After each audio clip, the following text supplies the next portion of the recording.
My Little Life from Nine Finger Games is, to quote, a life simulator that lives on the bottom of your screen, allowing you to focus on other tasks while periodically checking on your own little person. Those tasks can be anything from watching football to working, from writing reviews of My Little Life to fueling your crippling super tax city addiction. You get the idea. If you're familiar with Rusty's Retirement, it's that, but with The Sims instead of Stardew Valley.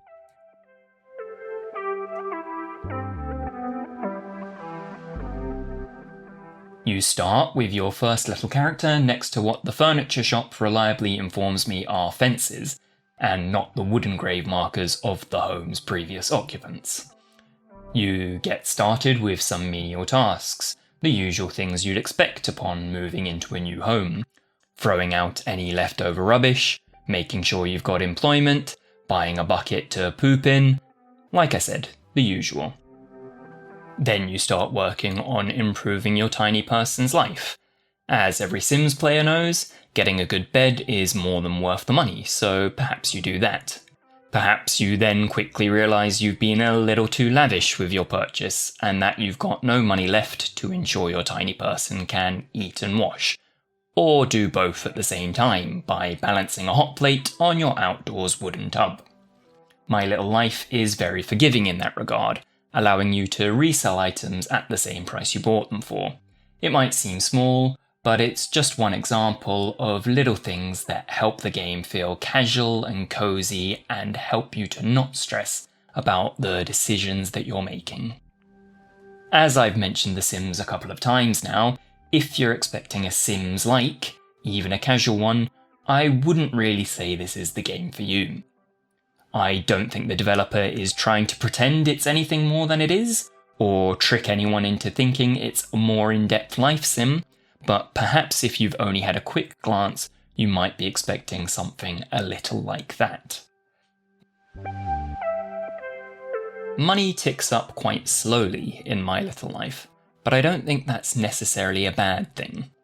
There's a lot of so-called idlers where you feel the need to pay attention to them constantly. You find yourself going back to them frequently to get one more little upgrade and increase the amount you're earning ever so slightly. That's not so much the case in My Little Life.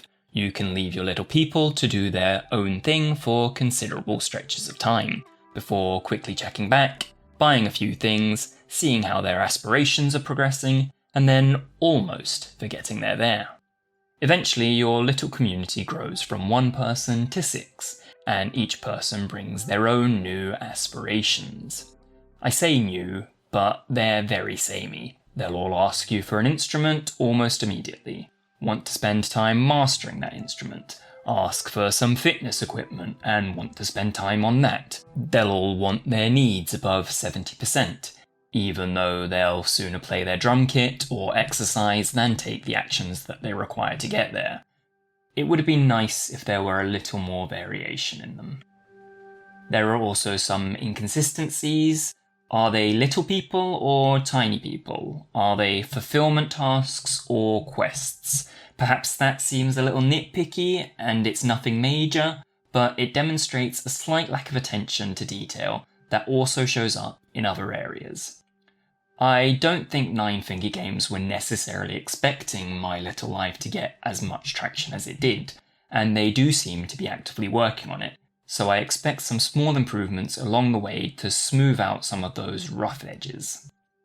It's teetering on the edge, but as long as you know what you're getting yourself into, I'd say it's a soft would recommend.